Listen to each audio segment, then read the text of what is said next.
السلام علیکم ورحمۃ اللہ وبرکاتہ۔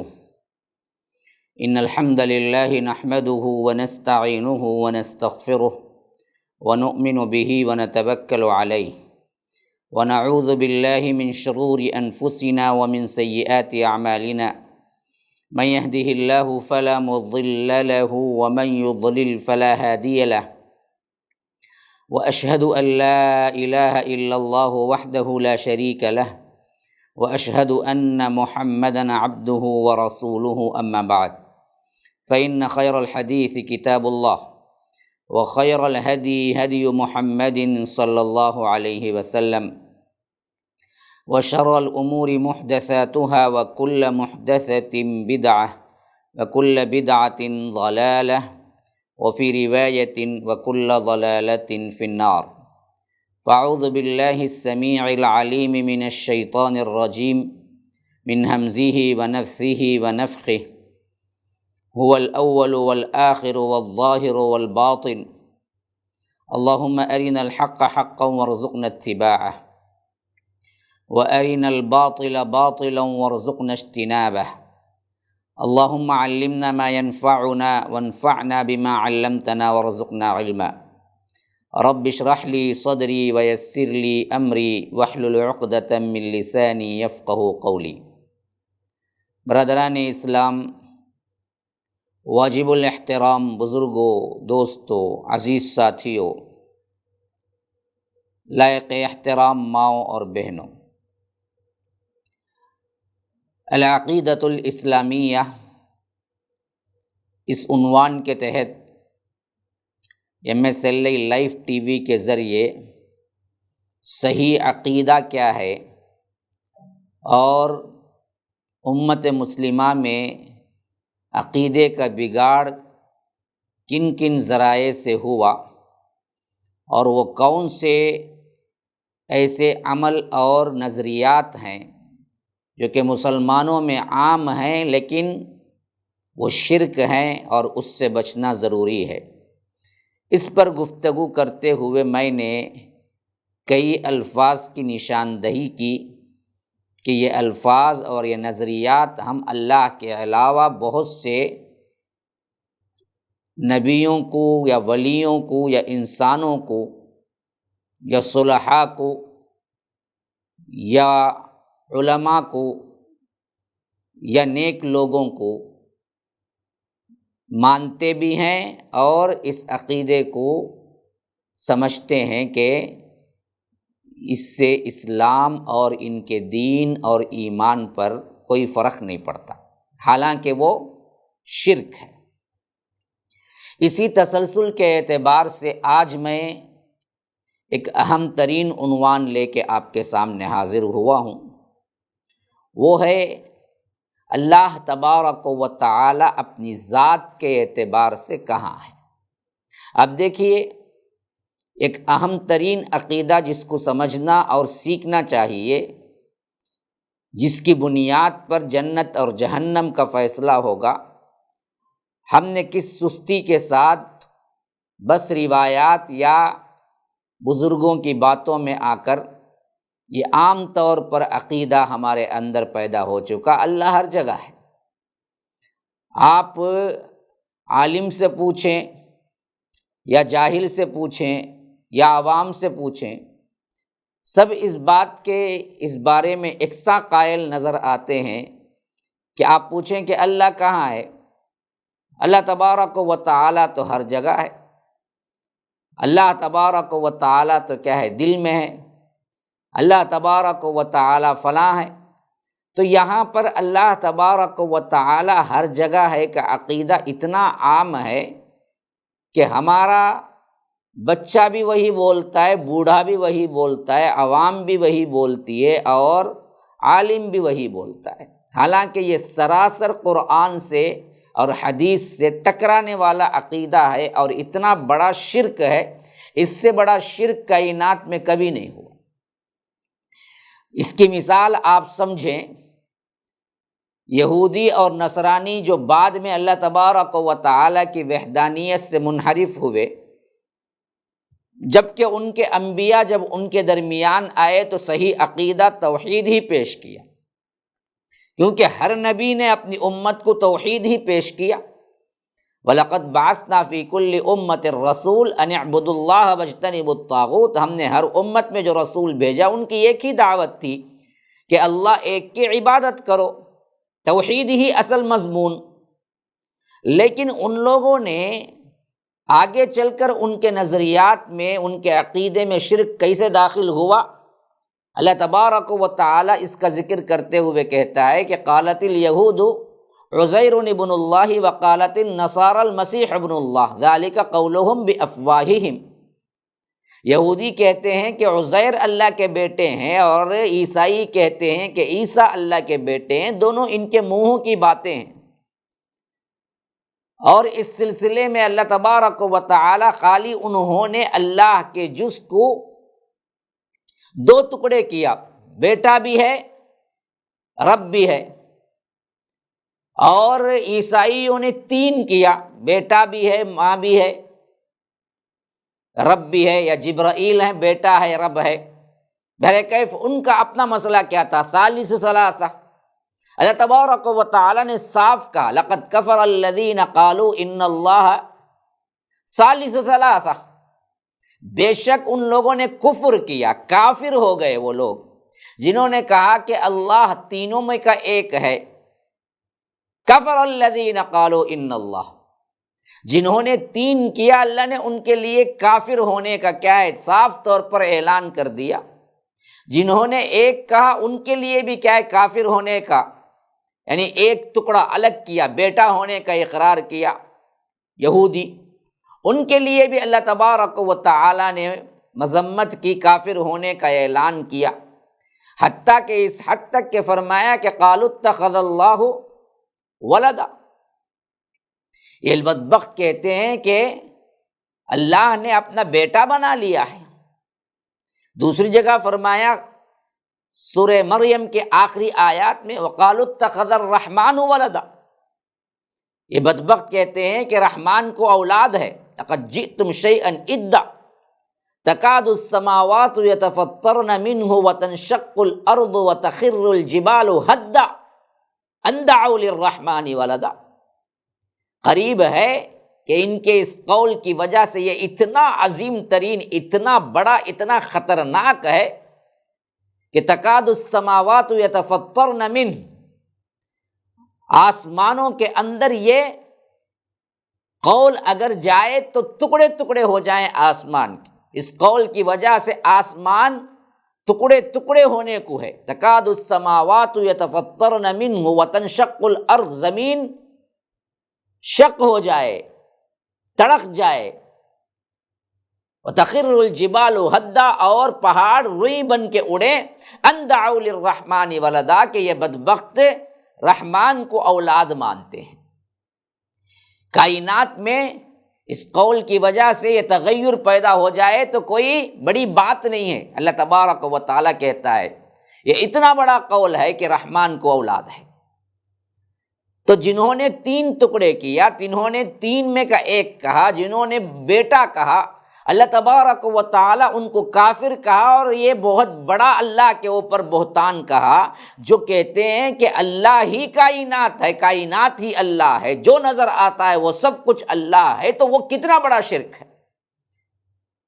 اس کا اعتقاد عیسائی اور یہودی بھی نہیں کر سکے، اس حد تک آگے بڑھ گئے، اور یہ اعتقاد اس حد تک پھیلایا گیا جھوٹ موٹ کے واقعات کے ذریعے، خاص گروہ اس کے بارے میں گفتگو کرنے لگا جسے صوفی کہتے ہیں، اور ہم نے آج تک صوفی کو صحیح اسلام کا حلیہ اور صحیح اسلام کا نظریہ جاننے والے اور صحیح اسلام کے لیے نام لینے والے سمجھ گئے۔ ہم کسی کی سادگی اور کسی کو اللہ والا کہنا چاہتے ہیں تو ہم کہتے ہیں کہ بڑا صوفی ہے بھائی، گویا کہ نیک بندے کے لیے آج بھی ہم صوفی، حالانکہ بدترین قسم کا شرک انہی لوگوں نے ایجاد کیا جو اس سے پہلے کوئی نہیں کیا تھا۔ تو اللہ کا ہر جگہ ہونا، یہ عقیدہ اتنا خطرناک ترین عقیدہ ہے، نہ یہودیوں نے اپنایا اتنا بڑا عقیدہ، نہ نصرانیوں نے، اس سے بڑا شرک کائنات میں کوئی نہیں ہے۔ کیونکہ رب العالمین کائنات نہیں ہے، یا کائنات میں دکھنے والی چیز پورا کا پورا کیا ہے؟ رب نہیں ہے، یہ مخلوق ہے۔ رب ان سب سے الگ ہے، جدا ہے۔ وہ کہاں ہے؟ فرمایا کہ الرحمن علی العرش استوی، رحمان تو عرش پر ہے، ذات کے اعتبار سے وہ عرش پر ہے، اس کا علم اور اس کی رحمت کے اعتبار سے وہ ہر جگہ ہے، ہر ایک کو دیکھ رہا ہے، ہر ایک کا علم اللہ تبارک و تعالی کے پاس ہے۔ ہاں، جیسا کہ آیت الکرسی میں فرمایا کہ پورا علم اس کا علم احاطہ کیے ہوئے ہے۔ تو یہ دراصل اللہ کا علم اور اللہ کی رحمت جو ہر جگہ پھیلی ہوئی ہے، اس کو انہوں نے اللہ کی ذات سے تعویلات کر کے اللہ تبارک و تعالی ہر جگہ ہونے کا دعویٰ کیا، اور اس کو انہوں نے خلط ملط تعویلات کر کے قرآن اور حدیث کی بہت سی ایسے احادیث اور قرآن کی آیتوں کو جو کہ اصل میں اس کا وہ مطلب نہیں جو اللہ کے رسول صلی اللہ علیہ وسلم نے بیان کیا، اپنے طرف سے بیان کر کے ایسے واہیات قسم کے نظریات لائے اور ایسے اعتقادات امت کے اندر پیدا کیے، اس کو سوچ کر ہی ایک مسلمان نہیں، ایک انسانیت پسند نارمل انسان کو بھی گھن آ جائے گی۔ اتنے غلط نظریات ان لوگوں نے پھیلائے۔ تو انشاءاللہ اب میں اس پر گفتگو کروں گا جیسے جیسے ہمیں وقت ملے گا، لیکن سب سے پہلے تعارف باری تعالی، اللہ تبارک و تعالی اپنی ذات کے اعتبار سے آپ کو کیا تعارف کروا رہا ہے، ہم قرآن و سنت سے پہلے یہ دیکھ لیں۔ مختصر ترین جواب میں پہلے دے چکا ہوں، اللہ تبارک و تعالی کیا ہر جگہ ہے؟ نہیں، اللہ تبارک و تعالی کی رحمت ہر جگہ ہے، اللہ کا علم ہر جگہ ہے، اس کے علم کے بغیر کوئی چیز نہیں ہے کائنات کے اندر۔ غیب کی تمام چابیاں اللہ کے ہاتھ میں ہیں، وَعِندَهُ مَفَاتِحُ الْغَيْبِ لَا يَعْلَمُهَا إِلَّا هُوَ وَلَا يُحِيطُونَ بِشَيْءٍ مِّنْ عِلْمِهِ إِلَّا بِمَا شَاءَ۔ پورا علم کا احاطہ اللہ تبارک و تعالی کے پاس ہے۔ تو اللہ تبارک و تعالی ذات کے اعتبار سے ہر جگہ نہیں ہے۔ اس کو دو اہم ترین الفاظ استعمال ہوتے ہیں ان فلسفوں کو جنہوں نے ایجاد کیا، انہوں نے اس کا نام رکھا۔ ایک ہے وحدت الوجود، جو کچھ ہے کائنات وہ سب اللہ ہے، انسان بھی اللہ ہے نعوذ باللہ، بت بھی اللہ ہیں، جانور بھی اللہ ہیں، غلاظت بھی وہی ہے نعوذ باللہ ثم نعوذ باللہ، کہتے ہوئے بھی دل کانپ اٹھتا ہے۔ لیکن باقاعدہ کتابوں میں لکھا ان بدبختوں نے، اور اسے ایسے کام کیے کہ ایک انسان نارمل بھی اس سے گھن کھائے گا۔ دوسرا ایک اور اعتقاد لائے، جب یہ بات عوام کو ہضم نہیں ہوئی، لوگوں نے کیا ہے، علماء نے جو حق پسند تھے کفر کا فتویٰ لگایا اور ان بدبختوں کو سولی پہ چڑھوایا، تو انہوں نے اس نظریے کو تھوڑی دیر کے لیے الفاظ کی تبدیلی کی، لیکن اندر وہی تھا۔ انہوں نے کہا کہ نہیں، کائنات سب کچھ اللہ نہیں ہے، لیکن کائنات اللہ کا سایہ ہے۔ اب جیسا وجود ہوگا سایہ بھی تو ویسے ہی ہوگا، الفاظ بدل لیے لیکن وہی، اس کو وحدت الشہود کہلایا گیا۔ اور یہ وحدت الوجود اور شہود تقریباً امت مسلمہ میں بہت پرانے اعتقادات کی حیثیت سے شامل ہوئے اور ایک بہت بڑی جماعت کو گمراہ کیا، اور آج تک بھی اس کو ماننے والے اور اس کو پھیلانے والے باقی ہیں۔ یہ تمام جو جھنڈے بنڈے مزارات پر کیا ہے پکارنا، اور ولیوں کو اللہ تبارک و تعالیٰ کے تصرفات جتنے، ان سب کو ولیوں کو بھی سونپنا، ان کے بھی کیا ہے احکامات کے لحاظ سے تمام تر احکامات اللہ کے لیے جو ہیں وہی ان کے لیے بھی ایجاد کرنا، یہ سب کچھ اصل میں اندرونی طور پر کام جو کر رہا ہے وہ وحدت الوجود اور شہود ہے۔ اس سے پہلے کہ ہم یہ جانیں کہ یہ عقیدہ کیسے آیا اور ان بدبختوں نے اس کو کیسے پھیلایا، کیسے سمجھایا، اور اس میں کیسے کیسے لوگ کیا ہیں باوجود علم کے ان لوگوں کا ساتھ دیا، اور کس طرح اس امت کے اندر یہ عقیدہ پھیلایا گیا کہ اللہ ہر جگہ ہے، اس سے پہلے میں آپ کو قرآن و سنت سے بتا دے رہا ہوں کہ اللہ تبارک و تعالی اپنا تعارف کیسے کرواتا ہے۔ سب سے پہلے ذات کے اعتبار سے فرمایا الرحمن علی العرش استوى، طٰہٰ کے ابتدائی آیات میں جب رحمان عرش پر ہے تو معلوم ہو گیا کہ کائنات میں نہیں ہے، کائنات مخلوق ہے، رحمان کائنات سے جدا ہے، خالق الگ ہے، مخلوق الگ ہے، خالق مخلوق دونوں ایک نہیں ہیں، جیسا کہ بدبختوں نے کہا کہ جو خالق اور مخلوق کو الگ کرتا ہے وہ شرک کرتا ہے، اور قرآن پورا کا پورا شرک ہے، نعوذ باللہ ثم نعوذ باللہ۔ حالانکہ رب نے فرمایا کہ خالق اور مخلوق دونوں الگ الگ ہیں، اور اللہ تبارک و تعالی مخلوق سے الگ ہے، اور کائنات پوری مخلوق ہے، اور اللہ تبارک و تعالی اکیلا خالق ہے، اور اپنی ذات کے اعتبار سے وہ عرش پر ہے۔ اپنے صفات ذاتیہ کے اعتبار سے اللہ تبارک و تعالی ہمیں کیا کیا اطلاع دیا ہے، قرآن اور سنت کے اعتبار سے، حدیث کے اعتبار سے اگر ہم مطالعہ کریں تو معلوم ہوتا ہے کہ اللہ نے اپنی ذات کے اعتبار سے اپنا ہاتھ کا اس بات کیا ہے، اپنے پاؤں کا اس بات کیا ہے، آنکھوں کا اس بات کیا ہے، چہرے کا اس بات کیا ہے، اور بھی بہت سی ایسی چیزیں قرآن و سنت میں ملتی ہیں جس کے بارے میں اللہ تبارک و تعالی نے فرمایا کہ یہ میں رکھتا ہوں۔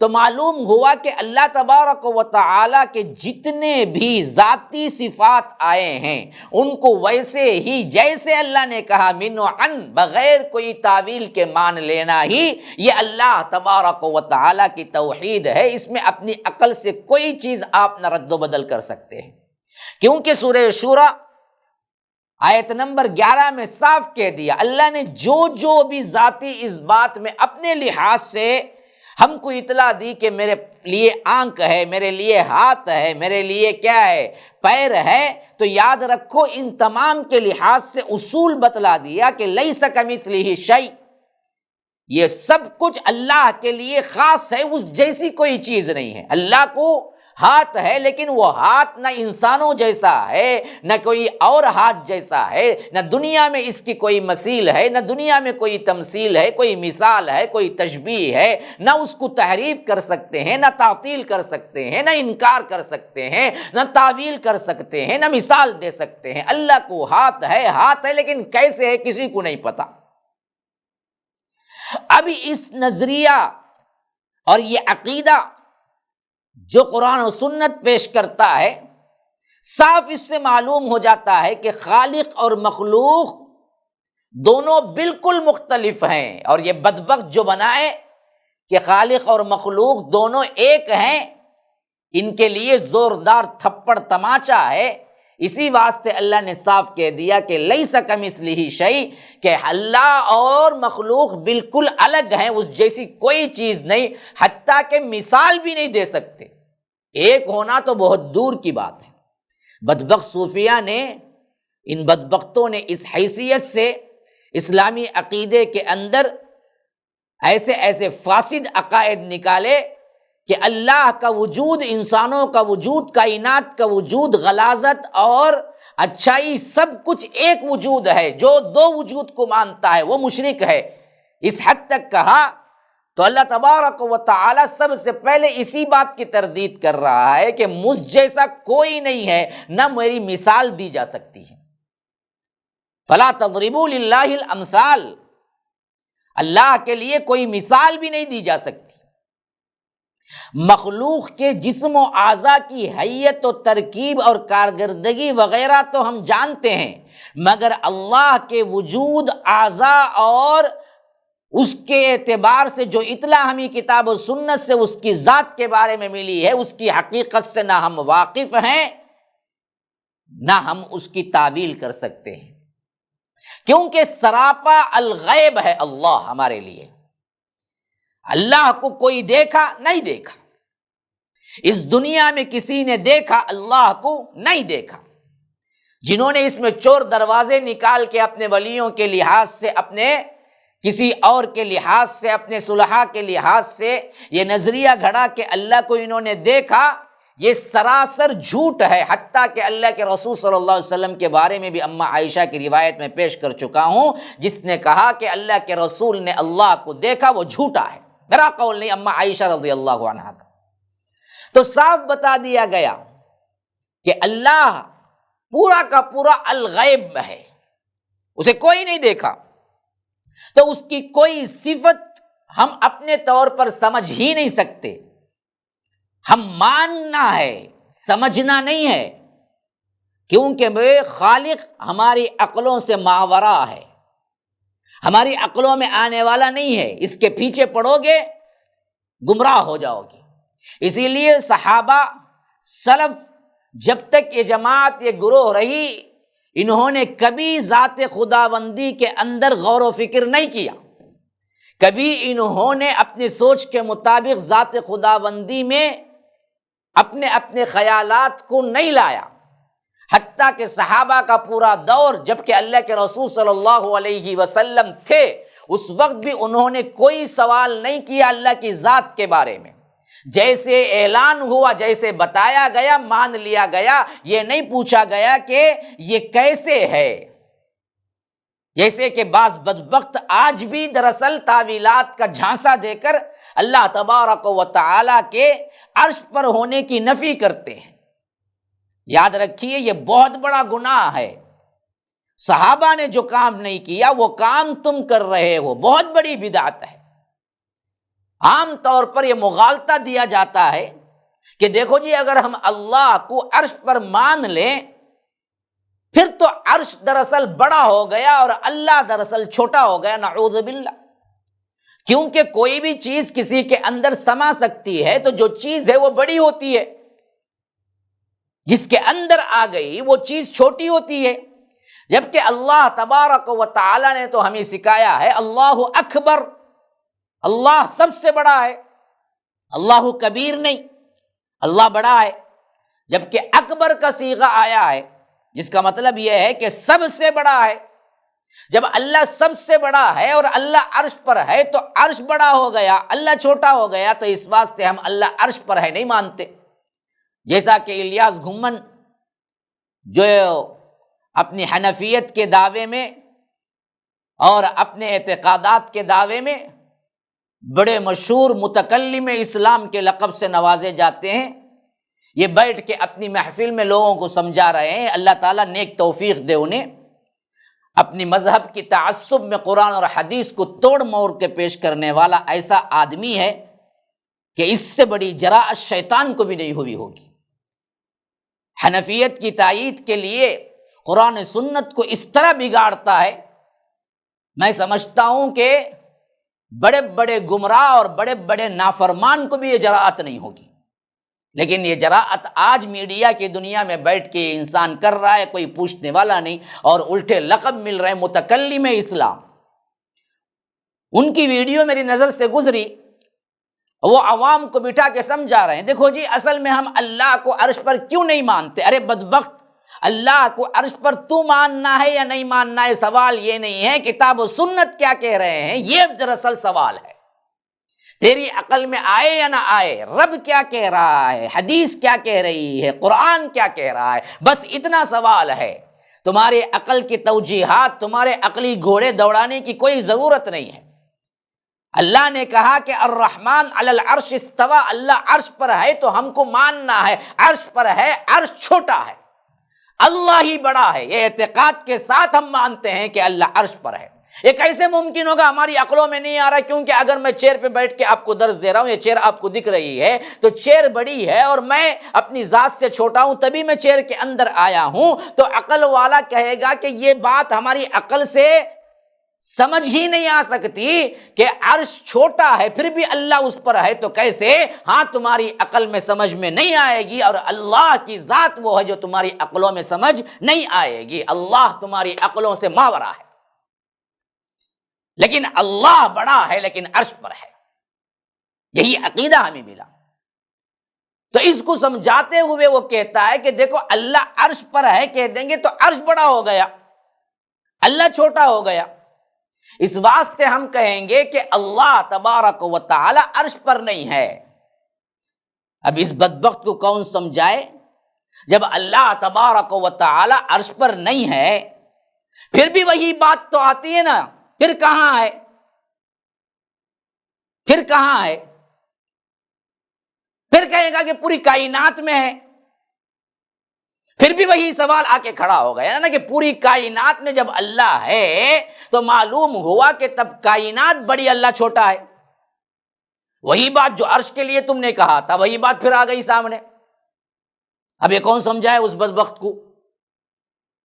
دیکھیے بھائی، جب چیئر چھوٹی ہے تو اس میں انسان نہیں سما سکتا، چیئر بڑی ہوگی تو تب تو یہ نظریہ لے جا کہ عرش پہ فٹ کر کے سمجھا رہا ہے بندہ کہ عرش بڑا ہے، ہم یہ نہیں مان سکتے، اس واسطے اللہ عرش پر نہیں ہے، کیونکہ اللہ اگر عرش پر ہے تو عرش بڑا ہو گیا، اللہ چھوٹا ہو گیا۔ تو ہم پوچھتے ہیں پھر اللہ کہاں ہے؟ تو وہ کہنے لگا اللہ کائنات میں ہے۔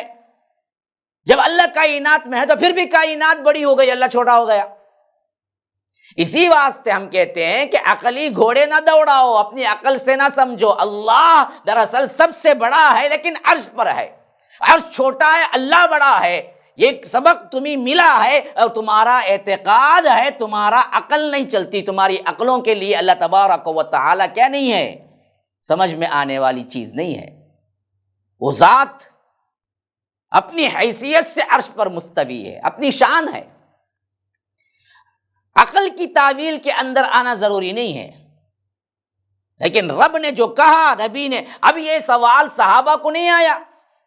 اللہ کے رسول آپ تو کہہ رہے ہیں اللہ عرش پر ہے، جبکہ ہم تو کہہ رہے ہیں نماز میں اللہ اکبر، اللہ بڑا ہے۔ پھر تو معلوم ہوا کہ اللہ تبارک و تعالی عرش پر ہوا تو عرش بڑا ہو گیا۔ یہ سوال صحابہ کو نہیں آیا، 1400 سال بعد تجھے ہی آیا۔ پہلے جب صحابہ نے اس میں سوال نہیں کیا، جیسے کہا گیا ویسے ہی ایمان لائے، تو آج سوال کر کے عوام کو بہکانا شیطانیت نہیں تو اور کیا ہے؟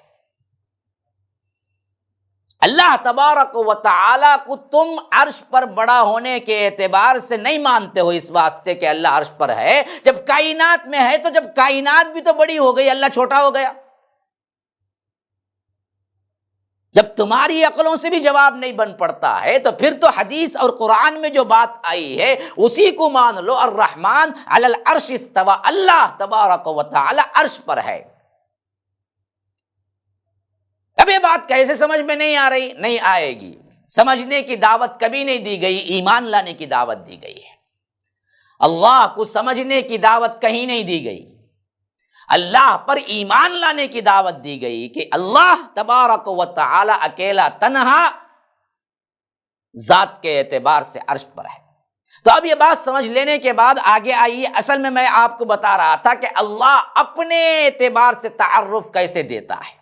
قرآن اور حدیث کو پڑھتے ہوئے اللہ تبارک و تعالی کیسا اپنا تعارف کرواتا ہے، اللہ اپنی ذات کے اعتبار سے کن کن چیزوں کا اثبات کیا ہے۔ لیکن اب اس کی تشریح کے لحاظ سے وقت ہوا چاہتا ہے، اس واسطے میں انشاءاللہ یہ ٹاپک اور اگلے درس تک لے جا رہا ہوں، انتظار کیجئے، انشاءاللہ پھر ملاقات کریں گے اور اس میں سمجھاؤں گا آپ کو ذات کے اعتبار سے اللہ تبارک و تعالی نے کتاب و سنت کے ذریعے کن کن ایسے وہ چیزیں جو اللہ کی ذات سے منسلک ہیں ہمیں اطلاع دیتا ہے۔